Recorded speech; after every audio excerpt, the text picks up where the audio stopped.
Crisis communication refers to the process of delivering accurate, timely, and valuable information to the public during emergencies or unexpected events. During natural disaster, clear communication becomes crucial because people often experience fear, uncertainty, and confusion.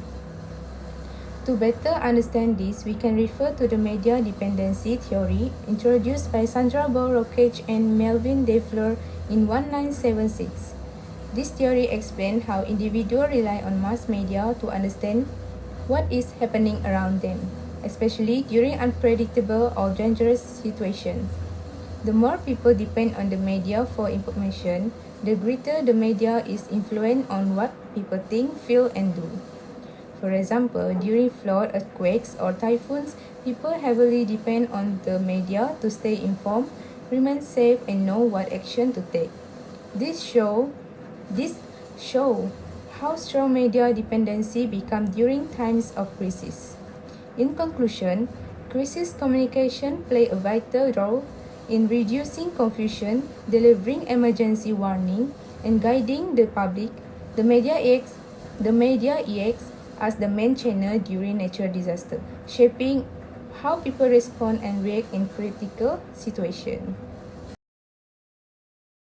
So good morning to Sir Dick and my fellow classmates. So my name is Morrison Jeffrey and my metric number is 110997. So today I will present to you about 2.0 main content and I will start first with 2.1 which is main theory. So basically we use three theory to make our report. So first one we use protection motivation theory PMT. So this purpose of theory is explain how persuasive communication drives behavior via cognitive process for adopting protective action. So key concept for this theory is distinguishes risky compromising from protective promoting behavior. So application for this theory analyze preventive action like seat values, health exams,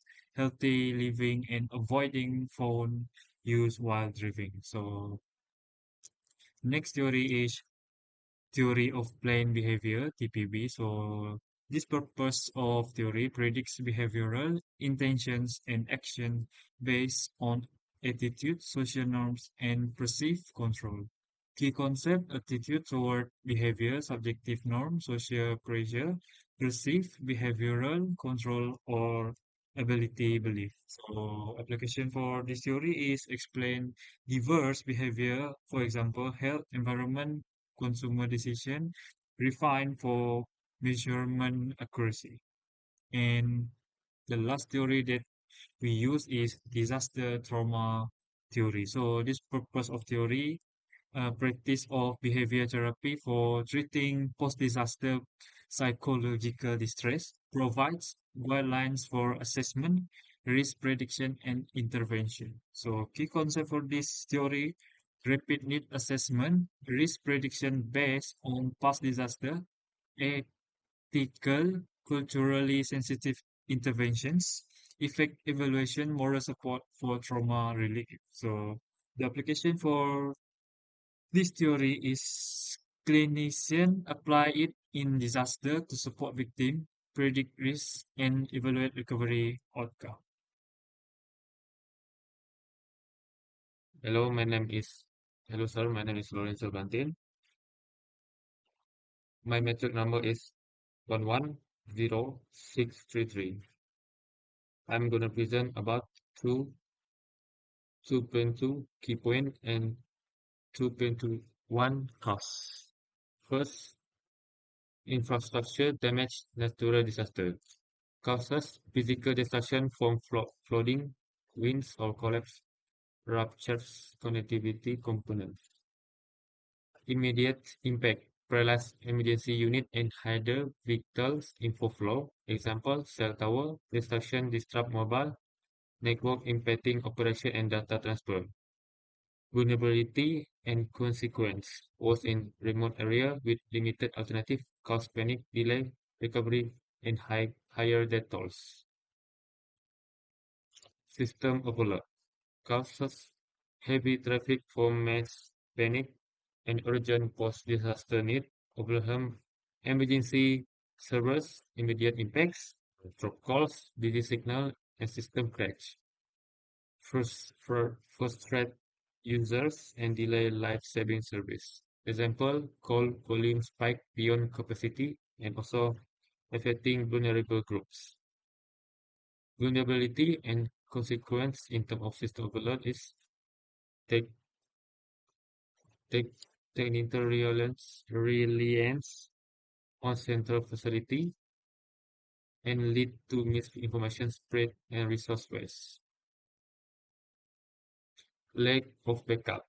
Cost, neglect of data backups due to cost, awareness gap, or overconfidence in on-site system.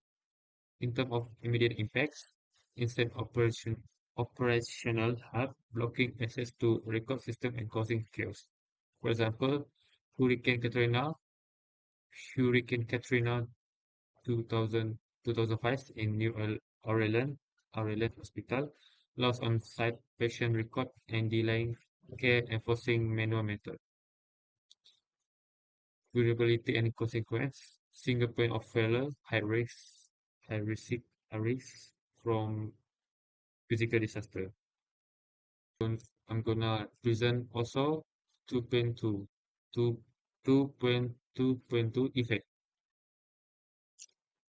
Disruption of communications system, hindrance to rescue and relief, damage to a network infrastructure and data system delay, resuscitations and relay default.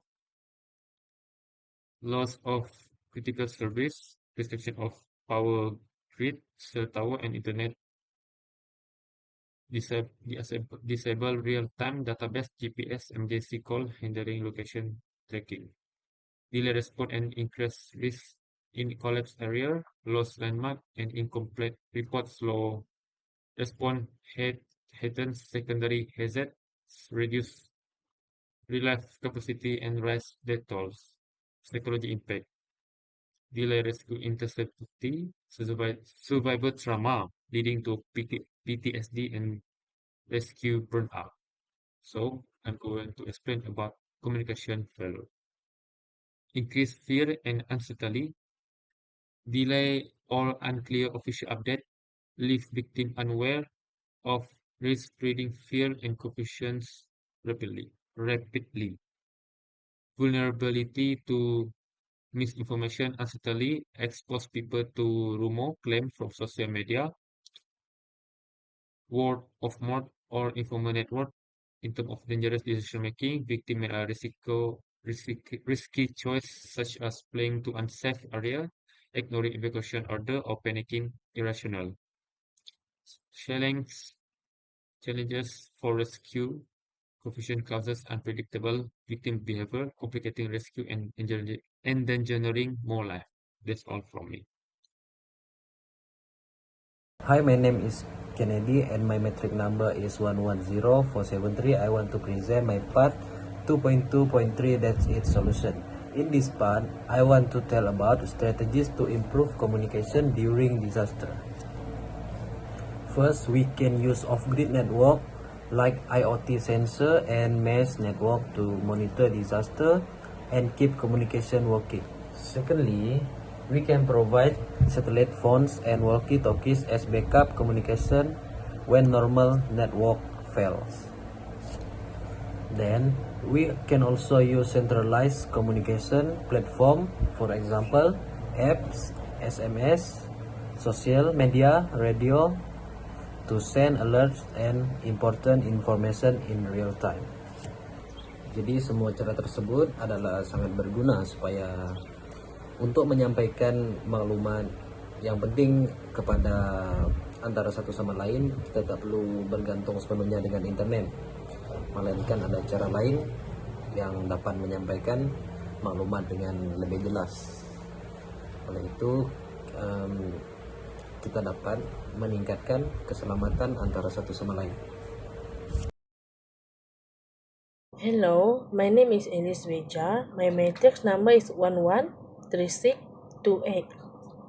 Today, I would like to present my part is 2.3. It is discuss and analysis.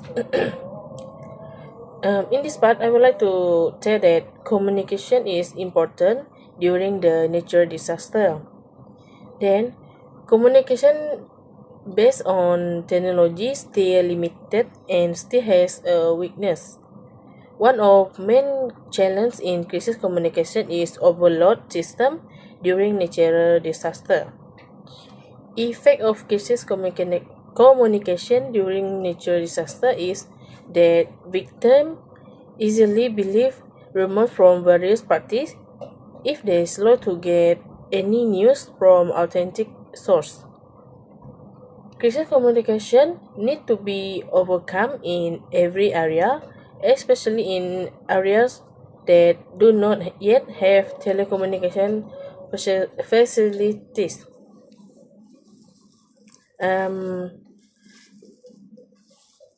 Komunikasi merupakan hal yang penting, terutamanya semasa berlakunya bencana alam.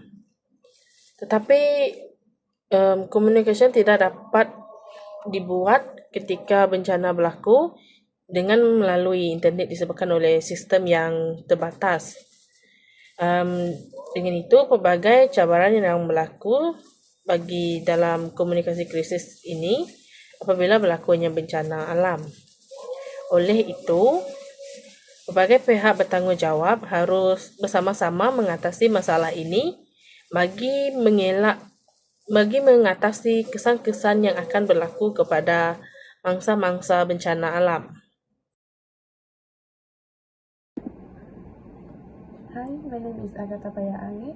My number matric 108697. Today I'm going to present 4.0, which is conclusion.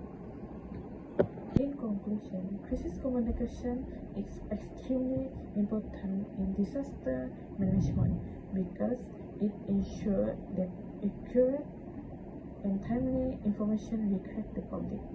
When communication is clear and reliable, people can understand the direct and make it right discussion during emergency.